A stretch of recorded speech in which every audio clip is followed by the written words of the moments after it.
Hizmet then is the people who are engaged in this volunteer movement. They are now active in over 160 countries around the world. It's interesting that most of the volunteers are Muslims, but not all. And the people whom these volunteers serve are often non-Muslim. So this is not a movement of Muslims helping Muslims, but of people inspired to help all persons. So for me, probably the central question is, why do people do this? Why do they upend their lives and travel to different countries to be engaged in this sort of volunteer work? Well, they're clearly inspired by a teacher named Fethullah Gulen. And what inspires Mr. Gulen? I've often wondered that question as a non-Muslim.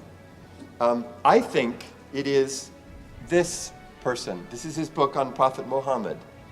I think Mr. Gulen is inspired by his vision of God's prophet the way that most Hizmet followers are inspired by him, by Mr. Gulen. This image of the prophet lies at the center of everything that he does. And it's my interpretation as an observer of the movement that he's so transformed by that image, that internalizing of God's prophet, that that is what drives his work and that has made him an inspiration for so many people around. The importance of the Gulen movement, in my opinion, is to personify both that deep spiritual root, the mystical and intellectual side of Islamic tradition, the practice and the theory, and its humanistic implications for humanitarian aid, for democracy, for education, and for the dialogue among the world's religions. Still, ladies and gentlemen, at the end of the day, the most important thing about a movement are its followers. And I'm excited that you'll be able to hear from 3 of those young followers today. My name is Muazzam Idris, and I'm from Nigeria. Currently, I'm doing my PhD in chemistry at the University of Southern California.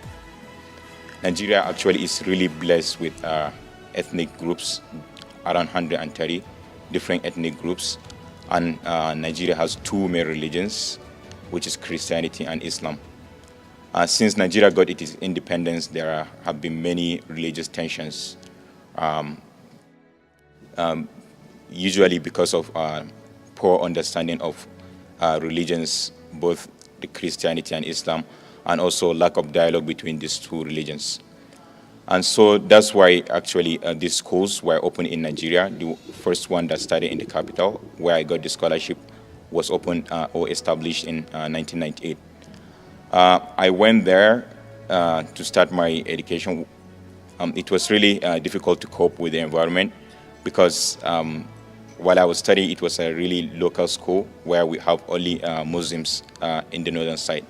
But when I was there, it was mixed with Christians and Muslims and different cultures, and it was a little bit difficult to cope with. So one thing that the school I noticed that we had, one of the activities we usually do is we had meetings on Friday nights, and in these meetings what we do usually we pick a topic, we discuss the topic both in Islamic and Christianity point of view. And I believe these meetings, small meetings we had on Fridays, opened my mind actually to view other religions differently. Also, not only me, the other students also, Christians, Muslims also, definitely they felt free to ask more questions to other religions in a respective manner. And I believe now we have many graduate students, not only me, students doing medicine, we have engineers, we have business men, we have all sorts of graduates from these schools. And I believe these people, because how they were trained morally and also academically, is a really good opportunity to change Nigeria. So my name is Marina, an Hizmet High School graduate. I am Cambodian. But today, I'm sitting over here and talking to you all, not as a Cambodian, but as a global citizen, as a global future. Today, more than 59 million children, 59 million children that are out of school due to various reasons: poverty, war, social and political instability, lack of educational access, and so on. And while I am attending a good university in the United States, more than 59 million children never get a chance to even sit properly studying in a classroom. I am a fruit of an Hizmet school, and once and always be. And today I brought with me the seed of my plant, the seed of my fruit, so that we can all today plant it together. But I need to ask from all of you to water this seed and take a good care of it, so that the plant of peace will grow to its fullest potential. It is not only the world leaders, it is not only Mr. Gulen's duty and responsibility. It is our duty and responsibility to make sure that every child is in school and that the world will be in peace through education. Good morning, everyone. My name is Mustafa Jerahovic, and I'm coming from Bosnia. In 1994 actually, the 4 Turkish teachers deciding to go to Bosnia. In the middle of the war, they came by bus transporters and walked to the entrance of that tunnel that linking Sarajevo from our free territory. And they waited for a couple days over there, because to enter in the city you need a permission, like permission letter from the government or soldiers or army to go in the city.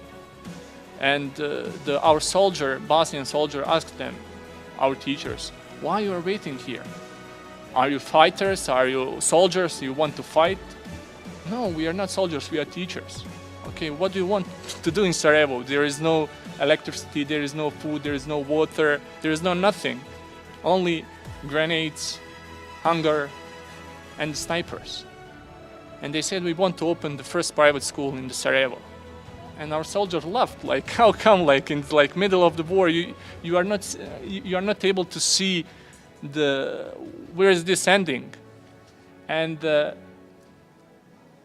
they went through, and they came to Sarajevo, the city in that time that forgotten by everyone.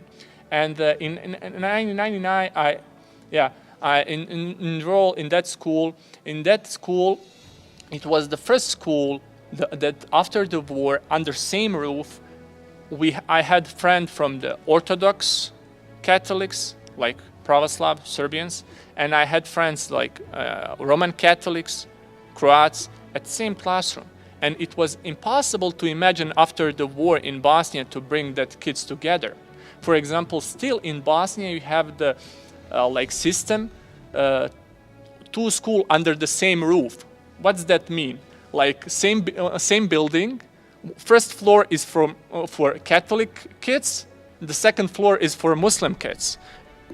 In that school, we was together. In that time, the Serbian ambassador sent his son to our school, to Hizmet school. It was a big deal. Can you imagine the Serbian diplomat are sending his son to the Turkish school with the Muslim kids and the other kids right after the war? It was impossible to imagine, but it happened.